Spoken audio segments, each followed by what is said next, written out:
Hi guys, ಅಸ್ಸಲಾಮು ಅಲೈಕುಮ್. ಹೇಗಿದ್ರೆ ಎಲ್ಲರೂ? ಇವತ್ತು ಮಾಡ್ತಾಯಿದ್ದೀನಿ ನಾನು ದೂದ್ ಪೇಡ ಮನೆಯಲ್ಲೇ ಹೇಗೆ ಮಾಡೋದು ನೋಡುವ. ಅರ್ಧ ಲೀಟರ್ ಹಾಲು ತೊಗೊಂಡಿದ್ದೀನಿ. ಆಮೇಲೆ ಒಂದು 200 ಗ್ರಾಮಷ್ಟು ನಾನು ಹಾಲಿನ ಪುಡಿಯನ್ನು ತೊಗೊಂಡಿದ್ದೀನಿ. ಒಂದು 100 ಗ್ರಾಮಷ್ಟು ಸಕ್ಕರೆ ತೊಗೊಂಡಿದ್ದೀನಿ. ಆಮೇಲೆ ತುಪ್ಪ ತೊಗೊಂಡಿದ್ದೀನಿ. 2 ಸ್ಪೂನ್ ಬೇಕಾಗುತ್ತೆ. ಈಗ ಮೊದಲು ಹಾಲನ್ನು ಬಿಸಿ ಮಾಡಬೇಕು. ಹಾಲನ್ನು ಅರ್ಧ ಲೀಟರ್ ಹಾಲನ್ನು ಬಿಸಿಯಾಗಿ ಇಟ್ಟಿದ್ದೀನಿ. ಇದು ಚೆನ್ನಾಗಿ ಬಿಸಿಯಾಗಿ ಸ್ವಲ್ಪ ಕುರುಕಬೇಕು. ಅಂದರೆ ಒಂದು ಅರ್ಧ ಲೀಟ್ರ್ ಆದರೆ ಒಂದು ಕಾಲಂಶ ಕಮ್ಮಿ ಆಗಬೇಕು. ಅಷ್ಟಾದರೆ ಸಾಕಾಗುತ್ತೆ. ಆಮೇಲೆ ಹಾಲಿನ ಪುಡಿ ಹಾಕಿ ಮಿಕ್ಸ್ ಮಾಡೋದು. ಹಾಲು ಬಿಸಿ ಆಗ್ತಾ ಬರ್ತಾ ಉಂಟು. ಸ್ವಲ್ಪ ಹೊತ್ತು ಬಿಸಿ ಆಗಲಿದು. ಇದಕ್ಕೆ ಕೋವಾ ಏನು ಹಾಕೋದು ಬೇಡ, ಖಾಲಿ ಇದರಲ್ಲಿ ದೂದ್ ಪೇಡ ತುಂಬ ಚೆನ್ನಾಗಿ ಬರುತ್ತೆ. ನನಗೆ ತಿಳಿದಾಗೆ ನಾನು ಮಾಡೋದು ಅಷ್ಟೇ. ತುಂಬ ಚೆನ್ನಾಗಿರುತ್ತೆ, ಬರುತ್ತೆ ತುಂಬ ಚೆನ್ನಾಗಿ.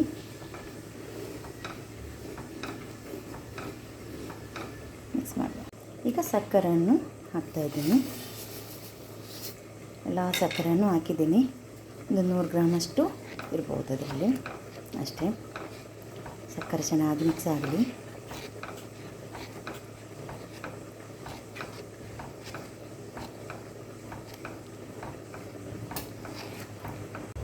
ಈಗ ನೋಡಿ, ಎಲ್ಲ ಕಾಲಂಶ ಇದರಲ್ಲಿ ಕಮ್ಮಿ ಆಗಿದೆ. ಹಾಲು ಮುಕ್ಕಾಲಂಶ ಇದೆ ಇದರಲ್ಲಿ. ಇದಕ್ಕೀಗ ಗ್ಯಾಸನ್ನು ಸ್ಲೋ ಮಾಡಿ ಇದನ್ನು ಹಾಲಿನ ಪುಡಿಯನ್ನು ಡೈರೆಕ್ಟಾಗಿ ಹಾಕ್ತಾಯಿದ್ದೀನಿ ನಾನು. ಚೆನ್ನಾಗಿ ಮಿಕ್ಸ್ ಮಾಡಬೇಕು. ಚೆನ್ನಾಗಿ ಮಿಕ್ಸ್ ಮಾಡುವ.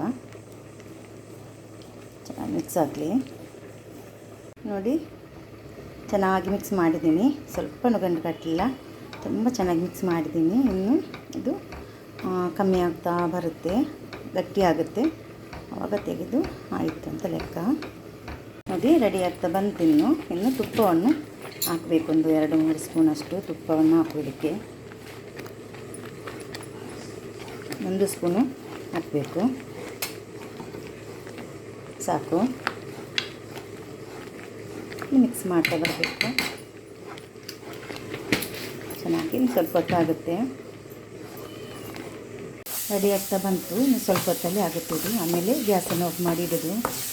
ಸ್ವಲ್ಪ ತಣ್ಣಗೆ ಆದಮೇಲೆ ಗಟ್ಟಿ ಆಗುತ್ತೆ. ಆವಾಗ ತೆಗೆದು ಪೇಡ ಮಾಡಿದರೆ ಆಯಿತು. ನೋಡಿ, ರೆಡಿ ಆಯಿತು, ತಣ್ಣಗಾಗಿದೆ. ಇನ್ನು ಸ್ವಲ್ಪ ಉಂಡೆ ಕಟ್ಟಬೇಕು. ಉಂಡೆ ಕಟ್ಟಿ ಆದಮೇಲೆ ಉಂಡೆ ಕಟ್ಟುವಾಗ ತೋರಿಸ್ತೀನಿ. ನೋಡಿ, ರೆಡಿಯಾಗಿದೆ. ಇನ್ನು ಉಂಡೆ ಕಟ್ಟೋದು. ಅದರಿಗೆ ಸ್ವಲ್ಪ ಇದನ್ನು ಈ ಥರ ಚಪಾತಿ ಇಟ್ಟು ನಾವು ಹೇಗೆ ಇದು ಮಾಡ್ತೀವಿ ಅದೇ ಥರ ಸ್ವಲ್ಪ ಉಂಡೆ ಕಟ್ಟುವ, ದೊಡ್ಡದೊಂದು. ಆಮೇಲೆ ಪೇಡ ಮಾಡುವ. ನೋಡಿ, ಈ ಥರ ಮಾಡಿದ್ರೆ ಆಯಿತು. ಎಲ್ಲವನ್ನು ಮಾಡಿ ಆದಮೇಲೆ ತೋರಿಸ್ತೀನಿ.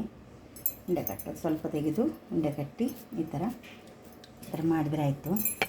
ನೋಡಿ, ನಮ್ಮ ದೂದ್ ಪೇಡ ರೆಡಿ ಆಯಿತು. ತುಂಬ ಚೆನ್ನಾಗಿ ಬಂದಿದೆ ಕೂಡ, ತುಂಬ ಚೆನ್ನಾಗಾಗುತ್ತೆ. ಸುಲಭದಲ್ಲಿ ಬೇಗನೆ ಮಾಡ್ಬೋದು ಮನೆಯಲ್ಲೇ.